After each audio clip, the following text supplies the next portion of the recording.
আরে গোপাল, এত সকালে বাজারে? হ্যাঁ, ঘুমটা তাহলে ভাঙলো। আসলে একটা স্বপ্ন দেখছিলাম বুঝলে, গিন্নি চিৎকারে গেল ঘুমটা চটকে। ঘুম ভেঙে কি দেখলে? দেখলাম রাজকুমারী যেই নদীতে নেমেছে স্নান করতে, অমনি তার আঙুলের হীরের আংটিটা পিছলে জলে পড়ে গেল। সেটা একটা বোয়াল মাছ মুখে করে নিয়ে জলে ডুব মারল। স্বপ্নটা তুমি কখন দেখেছো বলো তো? এই ধরো ভোরের বেলায়। একেই বলে কাকতালীয় ব্যাপার। ঠিক ওই সময়ই তো এই বোয়াল মাছটা আমার জালে ধরা দিয়েছে। নিয়ে দেখতে পারো, বলা তো যায় না, এটাই হয়তো সেই বোয়াল মাছটা হবে। হ্যাঁ, যে যে তোমার স্বপ্নে পাওয়া রাজকুমারীর আংটিটা নিয়ে পালিয়েছে। হিরে যদি পাও তবে দেখিয়ে যেও কিন্তু, নইলে বড় দুঃখ পাবো। সে মাছ দেখেই বুঝেছি। হ্যাঁ, গিন্নি তোমার কাছে আসলো বলে।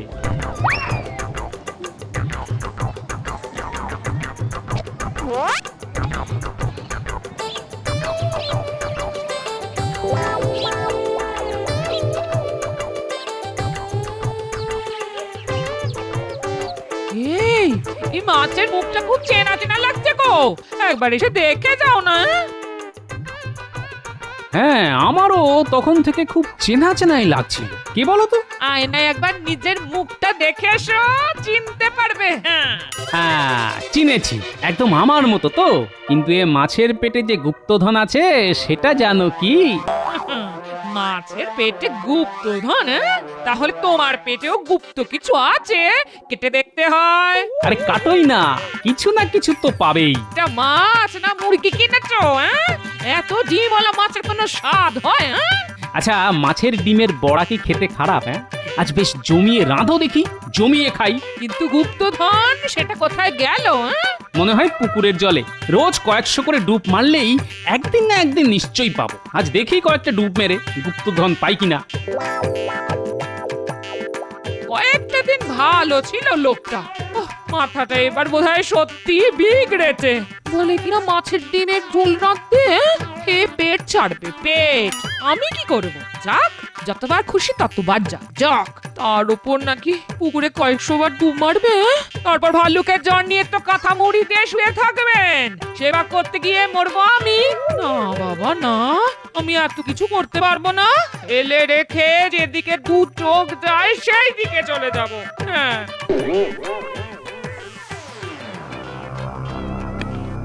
মহারাজের জয় হোক। কি ব্যাপার দূত? নবাবের সবকিছু কুশল তো? হ্যাঁ মহারাজ, তিনি কুশলেই আছেন। আপনার কাছে একটা সাহায্য তিনি চেয়েছেন। আমাদের নবাবিতে অনেক প্রাচীন ধ্বংসাবশেষ আছে, সেই রকমই একটা পুরাতন প্রাসাদ মেরামতি করতে গিয়েই এই নকশা তিনি পান। তার খুব আশা যে আপনার এই গোপাল ভাঁড়ই এই নকশার পাঠ উদ্ধার করতে পারবে। এমন ভাষায় লেখা যে কেউ পড়ে উঠতে পারেনি, তাই তিনি গোপালের সাহায্য চেয়েছেন। অবশ্যই যদি আপনি তা অনুমোদন করেন। এই নিন সেই গোপনীয় নকশা। এই নাও গোপাল নকশা।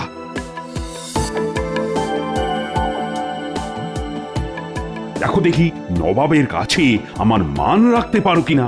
আগে আপনি যখন আদেশ করেছেন তখন চেষ্টা করে দেখতে পারি।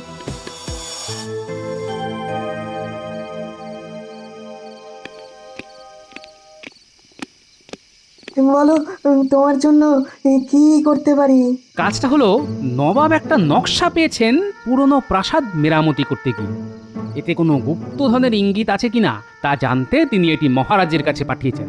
নবাবের ইচ্ছে আমি এটি গোপনে রাখি। তা এটার একটা নকল করে রাখা কি সম্ভব আজ রাতেই? একবার দেখি তো নকশাটা, কিছু বার করতে পারি কিনা। আমি পরখ করে দেখেছি, কেউ ভাষা বুঝতে পারছে না, কারণ মনে হয় এটা উল্টো করে লেখা। ও, তাহলে তো কোনো সমস্যাই নেই। মোমের উপর ছাপ তুললেই আসল লেখাটা বেরিয়ে আসবে। তুমি আয়নাটা আনো তো, ওইখানে আছে। হ্যাঁ, আনছি।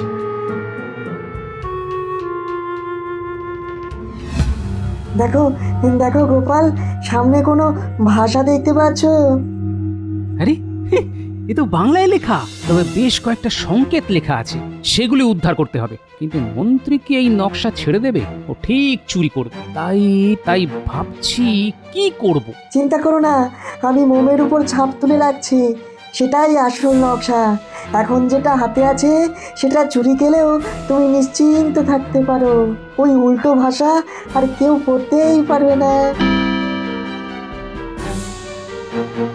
এবার তোদের এমন একটা কাজ দেব, যদি করতে পারিস তবে এমন কপাল খুলবে না যে তোরা নিজেরাই নবাব হয়ে যাবি। একেবারে গুপ্তধনের সন্ধান পেয়ে যাব আমরা। এই কথা, আমাদের কাছে যা আছে সবই তো গুপ্তধন, আমরা কি সেটা কাউকে দেখাতে পারি? আর সেটা তো চোরাই মাল, সেটা গুপ্তধন কেন হতে যাবে? আরে আরে আজে বাজে কথা বলে মন্ত্রী মশাইয়ের কথাটাই তো শুনতে দিচ্ছিস না। তুই একটু চুপ করবি, চুপ করবি। হ্যাঁ, যা বলছিলাম, গোপালের কাছে নবাবের পাঠানো নকশাটা আছে, ওটা চুরি করতে হবে। পারবি তো? একদম নিশ্চিন্ত থাকুন মন্ত্রী মশাই, নকশাটা আজ রাতের মধ্যেই আপনার হাতে চলে আসবে। হ্যাঁ, গোপাল, এই নাও তোমার নকশা। এটা আর এখন কোনো কাজে লাগবে না, আসলটা আছে মোমের ছাপের উপর। তাহলে নবাবের পাঠানো নকশার আর কোনো কাজ নেই, তাই তো? তাহলে এটা নিয়ে যাও। কখন কোনটা কাজে লাগে তা তো আগে থেকে বোঝা যায় না। যাও যাও। এবার আর কি, পায়ের উপর পা তুলে আরাম করব। ঘটা, তুই এবার একটা বিয়ে করে ফেল, আর তো চুরি জচ্চুরি করে খেতে হবে না। বিয়ে করে সংসার কর, দেখবি কি মজা। বাজে কথা ছেড়ে যে কাজে এসেছি সেটার দিকে মন দে। হ্যাঁ, এমন ভাবে গোপালের ঘরে ঢুকতে হবে গোপাল যেন টেরই না পায়। ধুস, টের না পেলে চুরি করে কোনো মজাই নেই, বুঝলি?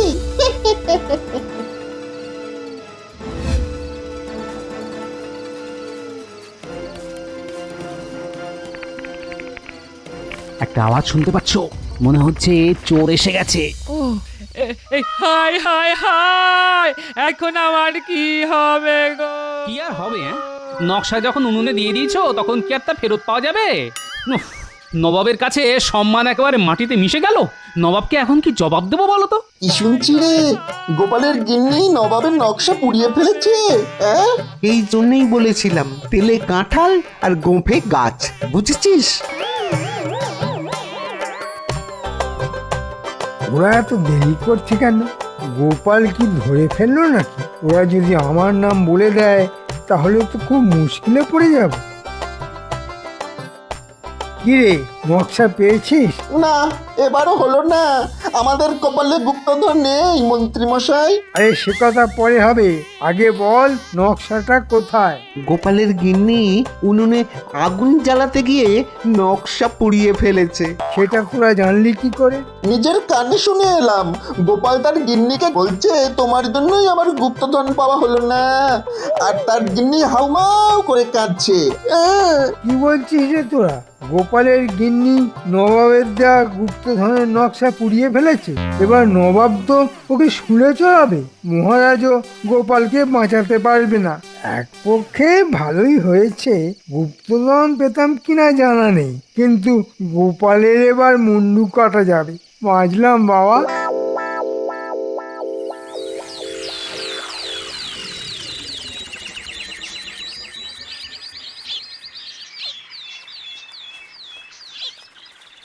কি বিজ্ঞানী, এত সকালে? নাও, তোমার মোমের নকশা হয়ে গেছে। গোপাল, এটা কিন্তু জল ভর্তি গামলার মধ্যে রাখতে হবে, নইলে গলতে শুরু করলে কিন্তু ছাপ উঠে যাবে, পড়তে অসুবিধা হবে। হ্যাঁ, কাল রাতে চোর এসেছিল, ভাগ্যিস আপনার কাছে রেখে এসেছিলাম।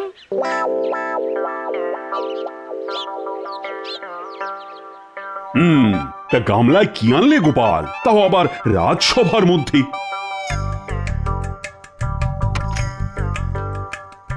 একটা মাছ মহারাজ, আপনাকে দেব বলে নিয়ে এসেছি। ইয়া বড় একটা বোয়াল মাছ, যার মধ্যে রাজকুমারী হীরের আংটি থাকলেও থাকতে পারে। তা বলে একেবারে রাজসভায় আনার কি দরকার ছিল?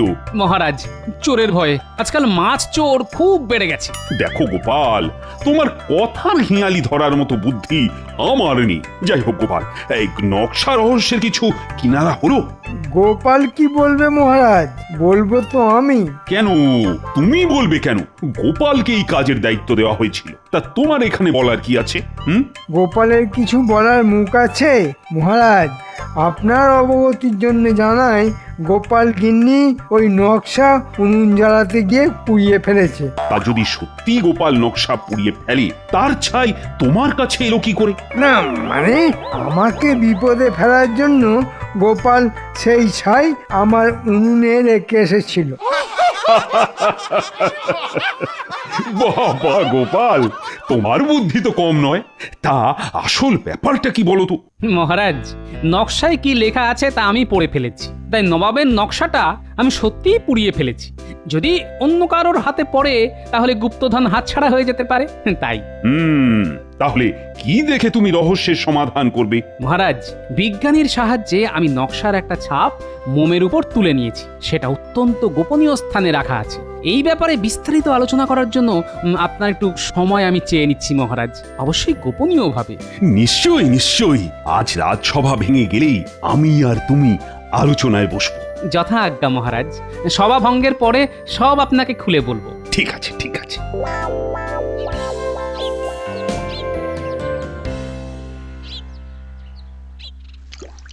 মহারাজ, এই নকশাটা আসলে একটা হেঁয়ালি, উল্টো করে লেখা খাঁটি বাংলা, কিন্তু উল্টো বাংলা পড়া কারোর পক্ষেই সম্ভব হয়নি। আমি আর বিজ্ঞানী সেই রহস্য উদ্ধার করে মোমের উপর ছাপ নিয়েছি। এই মোমের ছাপ আপনার হাতে দিলাম, দেখুন তো পড়তে পারেন কিনা। বাবা বাবা, চমৎকার পড়তে পাচ্ছি। এই যে একেবারে ছড়া, এর মধ্যে কি গুপ্তধনের সংকেত লেখা আছে? সেটা তো মুর্শিদাবাদ না গেলে বুঝতে পারবো না মহারাজ। তাহলে যত তাড়াতাড়ি সম্ভব তুমি রওনা দাও। আমি এই মোম ছাপ পাহারা দেওয়ার জন্য 10 জন পাইক বড়কন্দাজ পাঠাচ্ছি তোমার সঙ্গে। ঠিক আছে মহারাজ, আমি তৈরি হয়ে নিচ্ছি। শোন, তোদের মুর্শিদাবাদ যেতে হবে, গিয়ে উজিরের সঙ্গে দেখা করে সব খুলে বলতে হবে। সব খুলে বলে দেব, কোনো চিন্তা করবেন না আপনি। গুপ্তধন আমরাই পাবো। আজ রাতেই আমরা বেরিয়ে পড়ছি।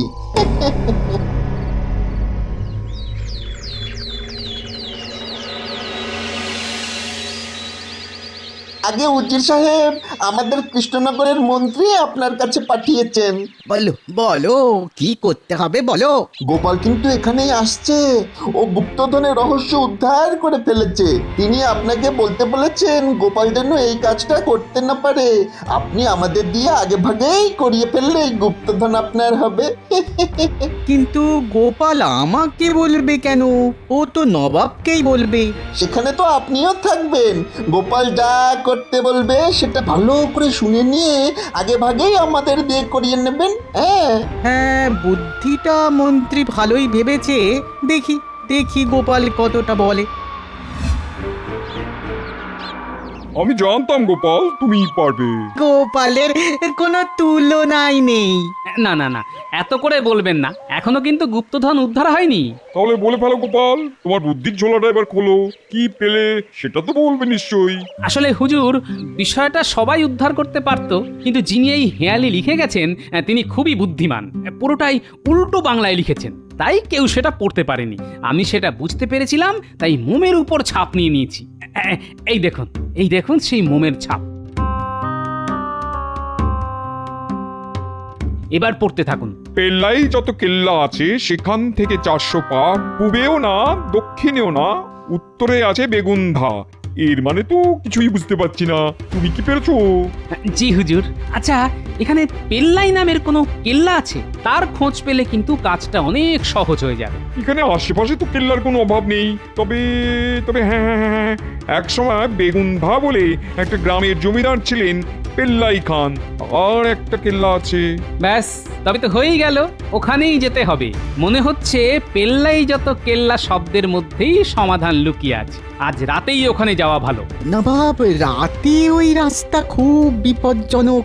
তার চাইতে সকালেই বরঞ্চ যাওয়া ভালো। ঠিক কথাই বলেছে উজির, কাল সকালে যাওয়াই ভালো। হুজুর, এই মোম ছাপ খুব সাবধানে রাখা উচিত। নিশ্চয়ই তাই থাকবে। হ্যাঁ হ্যাঁ, মন্ত্রী ঠিকই বলেছে। গোপাল হেঁয়ালির সমাধান করে ফেলেছে। মুখস্থ করে রাখো তো, পেল্লাই যত কেল্লা আছে সেখান থেকে 400 পা, পূবেও না দক্ষিণে না, উত্তরে গেলে বেগুন্ধা। কিরে শুনলি তো? মুখস্থ বলতো। ও মুখস্থ নিয়ে আপনি চিন্তা করবেন না, একবার যখন শুনেছি তখন জীবনে আর ভুলবো না। কিরে ঘটা, ঠিক বলেছি তো? হ্যাঁ হ্যাঁ ঠিক বলেছিস। তবু উজির মশাই আপনিও একটু মুখস্থ রাখবেন। সামান্য একটা ছড়া মুখস্থ রাখতে পারবো না? হ্যাঁ, আজ রাতেই কিন্তু আমাদের বেরোতে হবে। তোমরা তৈরি তো? হ্যাঁ হ্যাঁ, আমরা সব সময় তৈরি থাকি।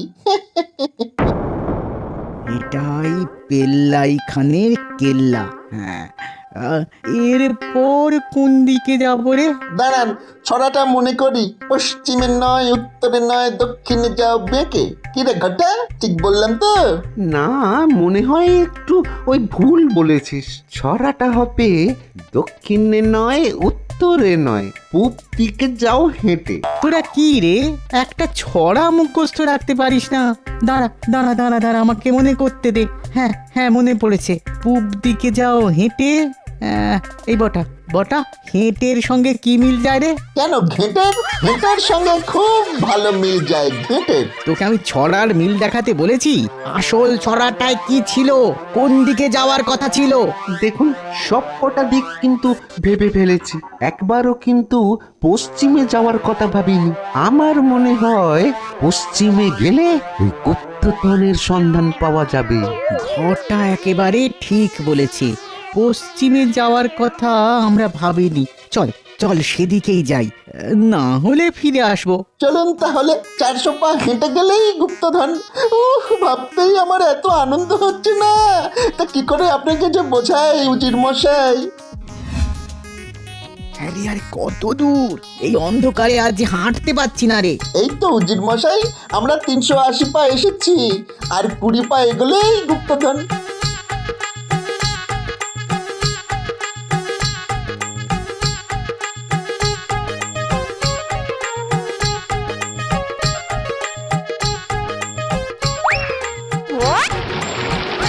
ওরে ওরে মারে, ও বটা বটা রে, বটা আমায় ধর।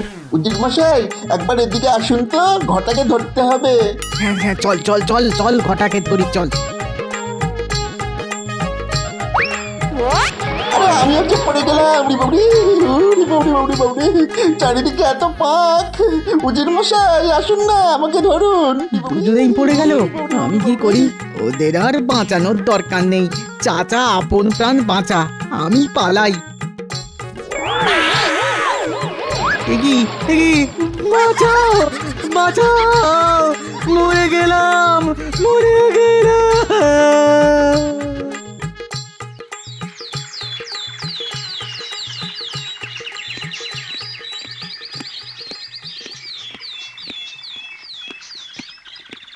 উজিরকে কোথাও খুঁজে পাওয়া যাচ্ছে না। চলো গোপাল, আমরা রওনা হই। উজির সম্পর্কে যা ভেবেছিলাম সেটাই বোধহয় সত্য হলো। হুজুর, এই তাহলে পেল্লাই খানের কেল্লা। হ্যাঁ, এটাকে সে নামেই ডাকা হয়। চলুন হুজুর, কেল্লার একেবারে সামনে গিয়ে দাঁড়াই। সেখান থেকে 400 পা যেতে হবে। ছড়াটা মনে আছে তো? পূবেও না, দক্ষিণে না, উত্তরেতে বেগুন্ধা। হ্যাঁ হ্যাঁ, ঠিক তাই ঠিক তাই। আসলে এই গ্রামটার নাম বেগুন্ধা।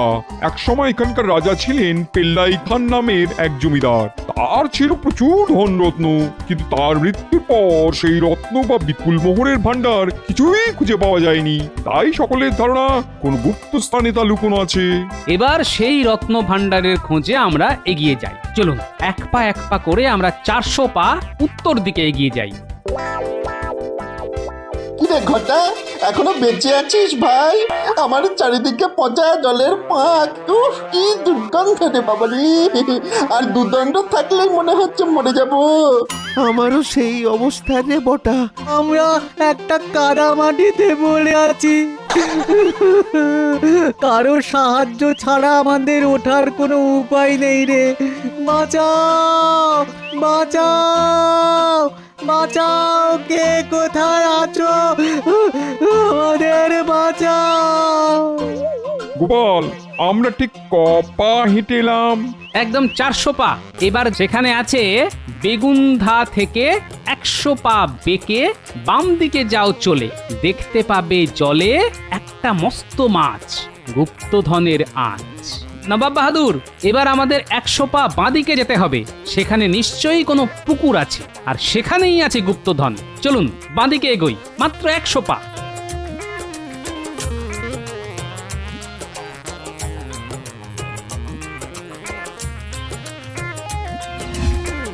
ওই দেখুন, জলের ঠিক মাঝখানে একটা পাথরের বিরাট বোয়াল মাছের মূর্তি বসানো আছে।